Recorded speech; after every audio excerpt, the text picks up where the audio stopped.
I hope this will be a shorter video because I just talked a lot about ebook formatting, and I want to talk a little bit about print formatting. But basically, when you set up a book for print, this is what I know. These are kind of the basics. You should have your early pages in the first part of the book where you'll have your title page that should kind of match the cover.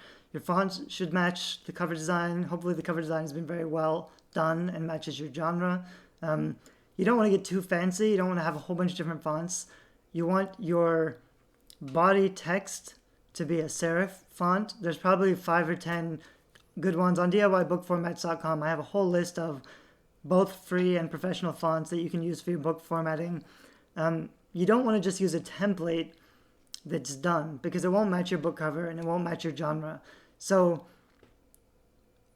however, you can get a template and just change the fonts of the chapter title, and then it'll be ready to go. Because book formatting is really not that complicated. Most things are going to look the same. You're gonna the style is just going to be in the font that's on the header of the chapter fonts. So you have some pages. You might have a table of contents, possibly for nonfiction. For fiction, you don't really need it. On your chapter pages, like chapter 1, there's not going to be a header. There's probably not going to be a page number, although sometimes you'll put a page number like in the center of the page. The body text starts halfway down the page, and then somewhere in the top you have your chapter 1 title. On every other page, on the top you probably have the author name and the book name. On the bottom you probably have the page number. Sometimes the page numbers will go up on top. Sometimes those will be centered. Sometimes they'll be alternating. If they're alternating, you have to be careful that they're in the headers and the footers, that the text is on the outside of the page rather than the inside of the page. And that can be tricky because if you are alternating, every time you get to the end of the chapter, you add, in Microsoft Word, you add a chapter break so that in the next section, there's a new section that doesn't have the header or the footer. The page numbers continue. I've got a few videos up on DIYformats.com that show you how to do this stuff in Microsoft Word.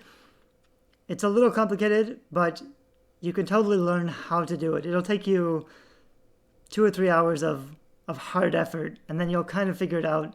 And then it'll take a half hour per book to just go through it manually.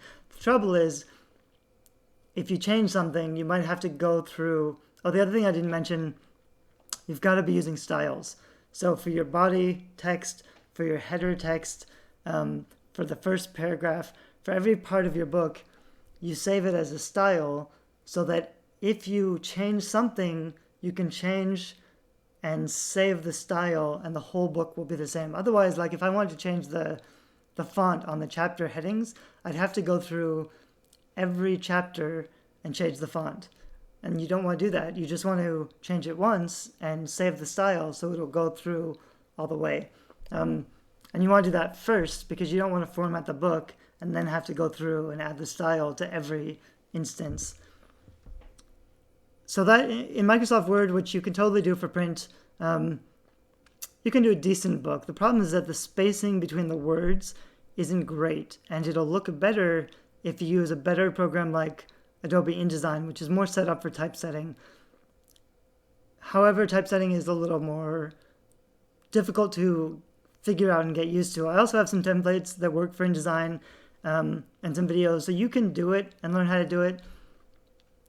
It's better if you know what you're doing. It's easier and better to set it up in InDesign, and it will look better. But if you don't know what you're doing, it's probably easier just to do it in Microsoft Word because you're more familiar with the software, and it's not going to make a huge difference. It's more of a feeling. Like readers may feel like it's just not as good, but they won't be able to say why because it's going to look pretty much the same.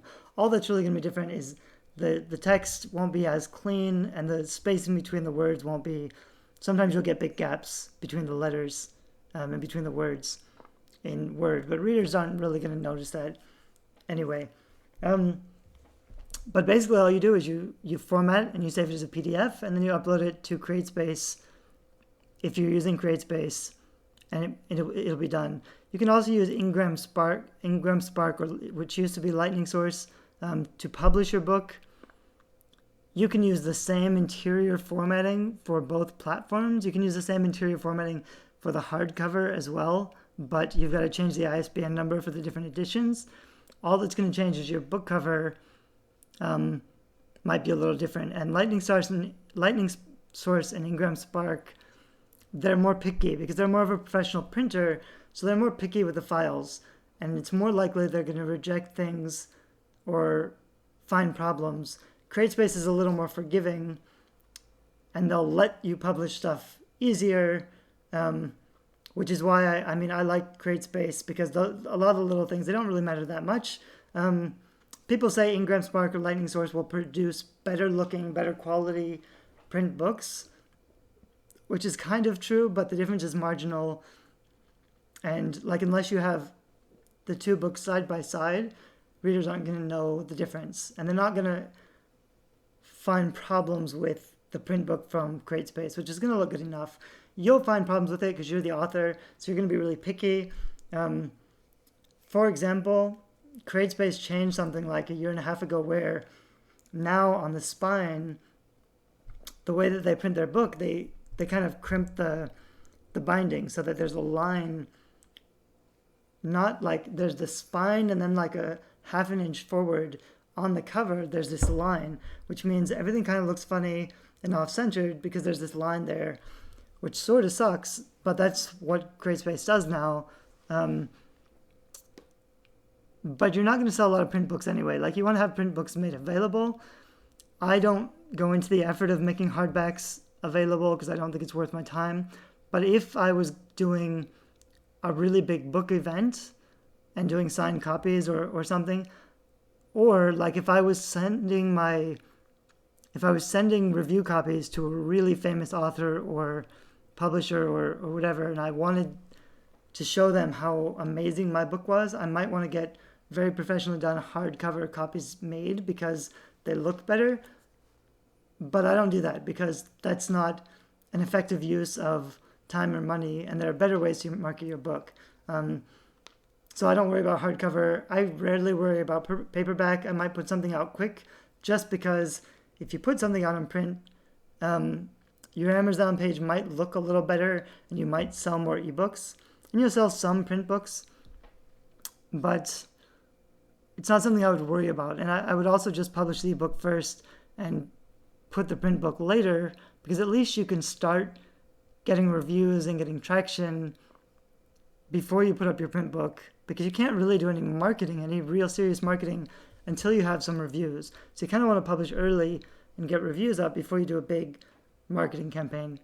But there's more resources and stuff on DIYbookformats.com to actually walk you through the formatting process that I hope will help you to save you some time and frustration, because I know it can be really challenging. There should be a better word for pain in the ass, but just like more than frustrating, more than challenging. Most people just hate book formatting because it's so tiresome and pedantic. But it's got to be done. It's got to look good. So you can learn how to do it if you put in the time and the effort.